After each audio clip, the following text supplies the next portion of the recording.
कला शिक्षा, art education. नमस्कार।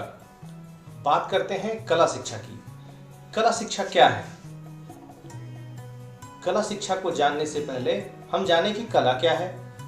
कला किसी भी मानव इमेजिनेशन, ये जो क्रिएटिव इमेजिनेशन है, उसका कॉग्निशन या उसका एक्सप्रेशन है, जब उसे उसकी अभिव्यक्ति या उसका बोध है। और इसी को जब किसी भी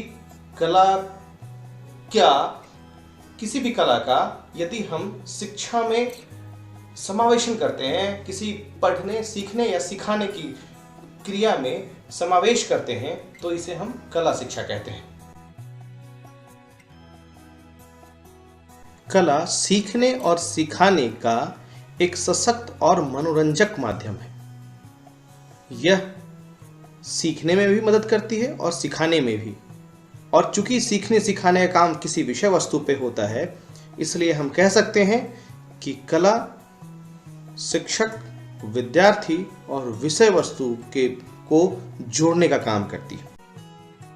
अर्थात जो कला है वह बोध भी कराती है, वह कॉग्निशन का भी माध्यम है और दूसरा एक्सप्रेशन का भी माध्यम है। यानी उसे हम चीज़ों को, जो हमारी इमेजिनेशन है, हमारे थॉट हैं, हमारे कोई भी क्रिएटिव आइडियाज़ हैं, हम उनको एक्सप्रेस कर सकते हैं।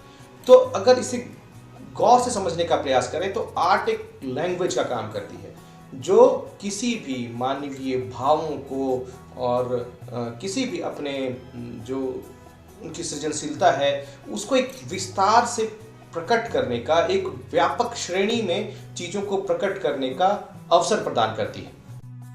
वह अवसर देती है कि किस प्रकार नए नए तरीकों से किसी चीज को समझा या उसको एक्सप्रेस किया जा सके।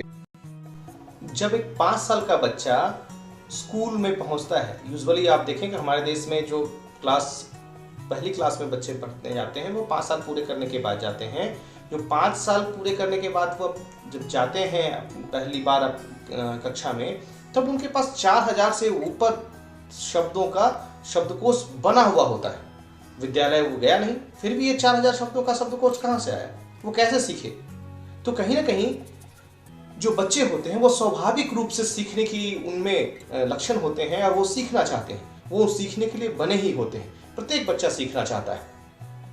तो इतने शब्दों को उसने सीखा कहाँ से? अपने आसपास के वातावरण से, उसे इमिटेट करके, किसी भाषा को वो इमिटेट करके सीखा, उस शब्द को जाना, उस शब्द को बोलने लगा। तो इतने, और यही तो कला है। इसी का विस्तारित रूप, अगर इन हाव भाव को समझना और उसको जानना और धीरे धीरे उससे अपनी समझ के साथ साथ उसे एक्सप्रेस करना, यही कला है। तो ये विद्यालय में क्यों नहीं और हमारे स्कूल के सब्जेक्ट में क्यों नहीं हो, और क्यों ना इसका विस्तार किसी एक विषय विशेष से ना होकर के सभी विषयों में समावेशन हो। और इसी बात की जरूरत को स्थापित करता है कला शिक्षा। 2005 में राष्ट्रीय पाठ्यचर्या की रूपरेखा प्रकाशित हुई और इस पाठ्यचर्या की रूपरेखा ने अपने गंभीर टिप्पणियां दी कि कला की जो स्थिति विद्यालयों में है वह बड़ी ही चिंताजनक है, क्योंकि कला संबंधी आयोजनों, जो कला संबंधी गतिविधियां हैं, वो विशिष्ट आयोजनों तक सिमट के रह गई हैं। जैसे 15 अगस्त, 26 जनवरी या फिर जो कुछ विद्यालय के कार्यक्रम है वहां तक ही सिमट के रह गई है। यानी एक NCF जो राष्ट्रीय पाठ्यचर्या की रूपरेखा यह भी कहता है कि यह एक इम्पॉर्टेंट हॉबीज और लीजर एक्टिविटीज के रूप में ट्रीट किया जा रहा है, जबकि इसका स्थान कहीं ज्यादा और कहीं महत्वपूर्ण होने की आवश्यकता है। यानी कि जो बच्चे पढ़ें और जो समझें वह किसी न किसी आर्ट के साथ इंटीग्रेटेड हो। यानी वो किसी भी चीज को, विषय वस्तु को अगर सीखना है, समझना है और अच्छे से जानना है, तो वह एक कला का सहारा ले सकते हैं। शिक्षक कला का सहारा किसी विषय वस्तु को बेहतर समझाने में कर सकते हैं और बच्चे भी कला का उपयोग विभिन्न प्रकार से या अपने सुविधा के अनुसार उस चीज को समझने के लिए कर सकते हैं। अगर कला का एकीकरण बच्चों के समझने में यानी कि बच्चे एक्सपीरियंस करें किसी भी चीज़ को, जैसे कोई भी कॉन्सेप्ट है उसको जब वो सीख रहे हों, उसको एक्सपीरियंस कर रहे हों, तो आर्ट से इंटीग्रेटेड एक्सपीरियंस बने उनका। दूसरा, यदि वो कला कुछ अपना प्रदर्शन कर रहे हैं या कुछ बताना चाह रहे हैं या अपने आप को एक्सप्रेस करना चाह रहे हैं, तो वो एक्सप्रेशन, वो रिस्पॉन्ड वो कला के साथ इंटीग्रेट करके करें, यानी कि कलात्मक उनकी अभिवृत्ति हो, वो रिस्पॉन्ड करें और कला को एप्रिशिएट करें, ताकि वो और नूतन तकनीक या नूतन कलात्मक प्रविधियों को सृजित कर सकें और उसमें कुछ इनोवेशन ला सकें।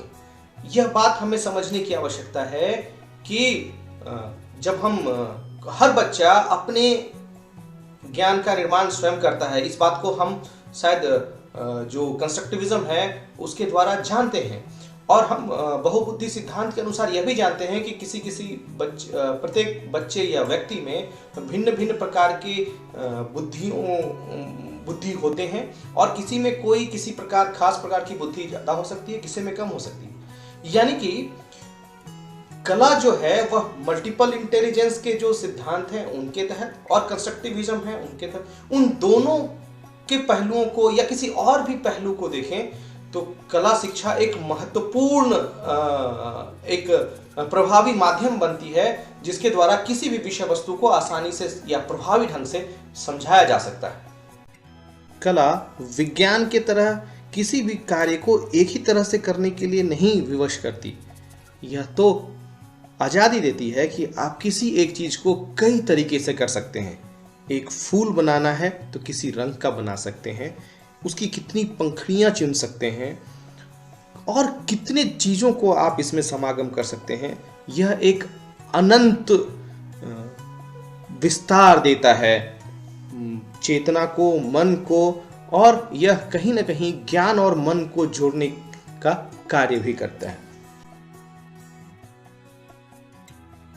कला के माध्यम से हम उन भावों को भी व्यक्त कर सकते हैं जिसे हम लिखित या मौखिक भाषा द्वारा नहीं स्पष्ट कर सकते, नहीं समझा सकते और नहीं जता सकते।